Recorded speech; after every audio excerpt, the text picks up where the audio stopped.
Good morning. आज का हमारा टॉपिक है हुमायूं। तो सबसे पहले हम अध्ययन करेंगे कि हुमायूं के गद्दी पे बैठते ही उस समय की मुख्य मुख्य समस्याएं क्या थी। बाबर के विपरीत प्रॉब्लम ये थी कि उसे कुलीनों का सम्मान एवं आदर प्राप्त नहीं था। और इससे भी जो ज़्यादा खतरनाक स्थिति थी वह यह थी कि चगताई कुलीन वर्ग जो थे वो हुमायूं के मतलब उसका जो भी आदर है वो मानने को तैयार नहीं थे। साथ ही भारतीय कुलीन भी जिन्होंने बाबर की स्वीकृति स्वीकार कर ली थी, हुमायूं के सत्तारूढ़ होने पर उसका साथ छोड़ दिया। अगली समस्या थी तैमूर के वंशज मोहम्मद सुल्तान मिर्जा, मोहम्मद जमा तथा बाबर के बहनोई मोहम्मद मेहंदी ख्वाजा सिंहासन पर अपना अधिकार करना चाहते थे और विशेषकर बाबर के एक विशिष्ट कुलीन निजामुद्दीन अली खलीफा ने एक षड्यंत्र रचा, किंतु वह असफल रहा। हुमायूं को शाही सत्ता तथा आधिपत्य को बनाए रखने के लिए पूर्व एवं पश्चिम में उन अफगानों के विरुद्ध भी संघर्ष करना था जिनके पास बहुत ज्यादा सामाजिक आधार था। लेकिन हुमायूं के लिए सबसे बड़ा खतरा जो था वो उसका स्वयं का भाई कामरान मिर्जा था। साम्राज्य में सत्ता के दो केंद्र बन गए थे, एक हुमायूं और अफगानिस्तान तथा पंजाब पर मिर्जा कामरान की स्वायत्तता स्थापित हो गई से स्थिति जो है वो और भी ज्यादा खराब हो गई थी। अब हम अध्ययन करेंगे कि बहादुर शाह का किस किस से संघर्ष हुआ। हुमायूं का किस किस से संघर्ष हुआ। तो सबसे पहले बहादुर शाह तथा हुमायूं।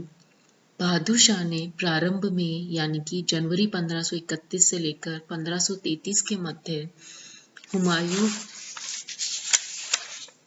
को मित्रता एवं वफादारी का आश्वासन दिया, लेकिन ठीक उसी समय उसने मुगल सीमाओं से लगे क्षेत्र में अपने प्रभाव का भी प्रसार करने का प्रयत्न किया। बहादुर शाह ने सबसे पहले मालवा पर आक्रमण किया। बहादुर शाह को पहले से ही मालवा पर मुगलों की नीयत का आभास हो गया था। उसको डर था कि यदि इस मध्यवर्ती राज्य पर अधिकार किए बगैर छोड़ दिया तो मुगल शासक उसको विजित करने का प्रयास कर सकते हैं। इसके अतिरिक्त गुजरात की ओर जाने वाले सभी व्यापारिक मार्ग मालवा से होकर गुजरते थे। यह अनाज उत्पादन की दृष्टि से भी एक उपजाऊ और संपन्न क्षेत्र था और गुजरात अनाज की आपूर्ति के लिए मालवा पर निर्भर था। 1530 ईस्वी के बाद बहादुर शाह ने मालवा पर सैनिक दबाव डालना प्रारंभ कर दिया और लास्ट में जनवरी 1531 में बहादुर शाह ने इस पर अधिकार कर लिया। इस घटना के तुरंत बाद बहादुर शाह ने हुमायूं के विरोधियों बिहार में शेर शाह तथा बंगाल में नुसरत शाह के साथ गठबंधन की प्रक्रिया शुरू कर दी। बहलोल लोदी का पुत्र सुल्तान अलाउद्दीन लोदी तथा उसके पुत्र फतेह खां एवं तातर खां, ग्वालियर के राजा विक्रमजीत का भतीजा राय नरसिंह तथा कालपी का आलम खां लोधी, ये सभी नेतृत्व के लिए बहादुर शाह की ओर देखने लगे और उन्होंने उसे मुगलों के विरुद्ध मदद देने की पेशकश की। पूर्व के अफगान बब्बन खां लोधी, मलिक रूपचंद, दत्तू सरवानी तथा मारूफ फरमुली भी बहादुर शाह के साथ मिल गए। जिस समय बहादुर शाह मालवा तथा राजपूताना की ओर क्षेत्रीय प्रसार में व्यस्त था, उस समय हुमायूं पर अधिकार करने में उलझा हुआ था। इस घटनाक्रम ने हुमायूं को आगरा वापस लौटने के लिए विवश कर दिया, लेकिन बहादुर शाह एकदम साफ तौर पर मुगलों के साथ किसी भी प्रकार के संघर्ष को टालना चाहता था। जनवरी 1534 में बहादुर शाह ने मोहम्मद जमा मिर्जा को शरण दी और चित्तौड़ पर आक्रमण कर दिया। चित्तौड़ बहादुर शाह के लिए इसलिए महत्वपूर्ण था क्योंकि उससे राजपूताना में एक मजबूत आधार प्राप्त हो जाता, जिससे वह सफलतापूर्वक अजमेर तथा रणथंभौर की ओर प्रसार कर सकता था।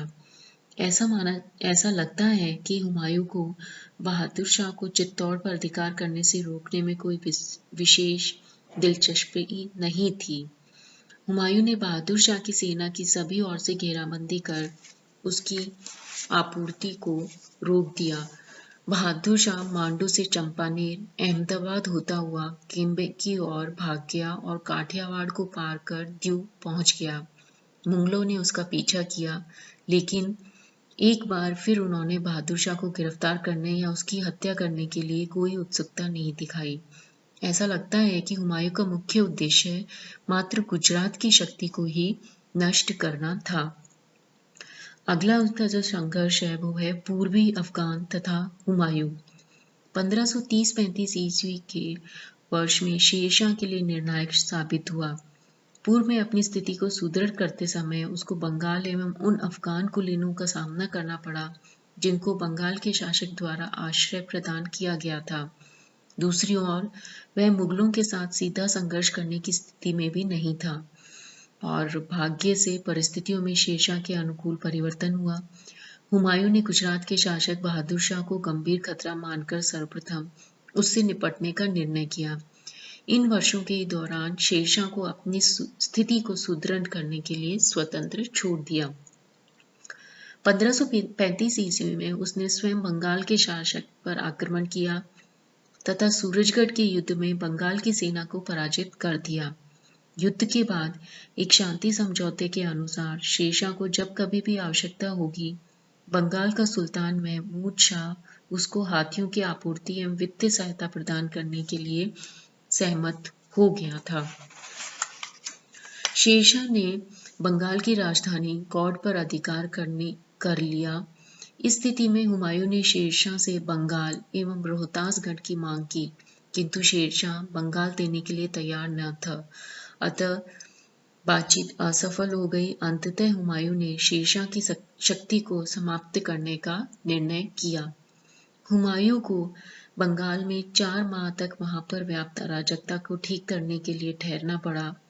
इसी बीच शेरशाह ने आगरा के मार्गों पर नियंत्रण करने में सफलता प्राप्त कर ली और इस प्रकार हुमायूं के लिए आगरा के साथ संपर्क मुश्किल कर दिया। हिंदाल मिर्जा ने स्वयं को एक स्वतंत्र शासक घोषित कर दिया था। हुमायूं ने तुरंत चुनार की ओर प्रस्थान किया और वह मार्च 1538 को चौसा पहुंच गया। उसने कर्मनासा नदी के पश्चिमी किनारे पर अपनी सेना का पड़ाव डाल दिया। इस समय भी हुमायूं का स्थिति पर पूर्ण नियंत्रण था। उसका अग्रिम भाग नदी द्वारा सुरक्षित था और पीछे के हिस्से में चुनार स्थित था, जिस पर अभी भी उसकी सेना का नियंत्रण था। शेरशाह ने भी समझौता करने की इच्छा व्यक्त की, लेकिन इस स्थिति में हुमायूं ने नदी पार करके स्वयं को अनावश्यक खतरे में डाल दिया। शेरशाह हुमायूं की सामग्री, हथियारों एवं परिवहन की कमी से परिचित था, अतः उसने स्थिति का लाभ उठाने में कोई समय नष्ट नहीं किया। उसने समझौते की शर्तों को पूरा करने का बहाना करते हुए मुगल सेना पर अचानक आक्रमण कर दिया। हुमायूं एवं अस्करी मिर्जा ने भागने में सफलता प्राप्त की। हुमायूं मानिकपुर तथा कालपी के रास्ते आगरा पहुंच गया। हुमायूं को गंगा के तट पर 1540 में हुए कन्नौज के युद्ध में बुरी तरह पराजय का सामना करना पड़ा। इस हार ने भारत में दूसरे अफगान साम्राज्य की स्थापना के मार्ग को प्रशस्त कर दिया। शेरशाह के विरुद्ध हुमायूं की असफलता के बहुत सारे कारण थे, लेकिन इनसे मुख्य कारण थे भाइयों का वैमनस्य। उसने भाइयों के साथ कई अवसरों पर अत्यधिक दयालुतापूर्ण व्यवहार किया। दूसरा, कई परिस्थितियों में जबकि उसे तीव्रता के साथ कार्रवाई करनी चाहिए थी, उसने सुस्ती दिखाई। इसे उसके गुजरात एवं बंगाल अभियानों के दौरान देखा जा सकता है। थर्ड, वह एक बुरे भाग्य का भी शिकार हुआ। उदाहरण के लिए बंगाल के महमूद शाह ने जब उसे अनावश्यक बंगाल की राजनीति में उलझाए रखा, जिससे शेरशाह को अपनी स्थिति सुदृढ़ करने का अवसर मिल गया। निरंतर युद्धों को जारी रखने के लिए आवश्यक वित्तीय संसाधनों की भी हुमायूं के पास कमी थी। जिस समय वह बंगाल में था, वह निसहाय था एवं उसके पास धन तथा आपूर्ति दोनों की कमी थी। इसके अतिरिक्त शेरशाह के पास साहस, अनुभव तथा सृजनात्मक योग्यता थी। वो राजनीतिक अवसरों से लाभ उठाने में निपुण था। हुमायूं का इन गुणों में उससे कोई मुकाबला नहीं था। अब हम आगे पढ़ेंगे कि हुमायूं ने कैसे फिर से उस क्षेत्र पर अधिकार किया। कन्नौज के युद्ध में हुमायूं की पराजय के बाद अस्करी मिर्जा तथा कामरान उत्तर पश्चिम में चले गए, किंतु हिंदाल तथा यादगार नासिर मिर्जा ने हुमायूं का साथ देने का निर्णय किया। हुमायूं ने सर्वप्रथम सिंध में अपना भाग्य आजमाने का प्रयत्न किया, लेकिन यहाँ हिंदाल मिर्जा ने भी उसका साथ छोड़ दिया। मारवाड़ के शासक मालदेव ने हुमायूं को आमंत्रित किया, लेकिन शेरशाह ने मालदेव पर हुमायूं को उसे देने के लिए दबाव डाला। हुमायूं ने राणा वीरसाल की मदद से एक बार फिर सिंध में अपने भाग्य की परीक्षा लेने की सोची, किंतु इस बार भी वह असफल रहा। कंधार उस समय अस्करी मिर्जा के अधीन था। हुमायूं ने शीघ्र ही कंधार पर अधिकार कर लिया और उसे शाह के हवाले कर दिया। हुमायूं ने ईरानियों से कंधार छीन लिया। यह 1545 में छीना। कंधार में हुमायूं की सफलता ने कई कुलीनों को, विशेषकर हिंदाल तथा यादगार नासिर मिर्जा को पुनः उसके पक्ष में कर लिया। 1545 ईस्वी से 1553 के मध्य हुमायूं ज्यादातर अपने भाई कामरान की शक्ति का दमन करने में ही व्यस्त रहा। कामरान के विरोध का अंत हो जाने पर हुमायूं काबुल का स्वामी बन गया और भारत में अनुकूल राजनीतिक परिस्थिति को देख हुमायूं ने अपने खोए साम्राज्य को पुनः प्राप्त करने के लिए व्यवस्थित ढंग से योजना बनाई।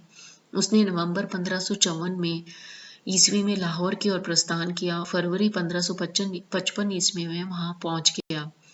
थोड़ी बहुत मुश्किलों के बावजूद मुगल सेना का विजय अभियान जारी रहा। उसने शीघ्र ही मच्छीवाड़ा पर अधिकार कर लिया। अंतिम संघर्ष सरहिंद में हुआ। सिकंदर शाह सूर को शिवालिक की पहाड़ियों की ओर भागना पड़ा।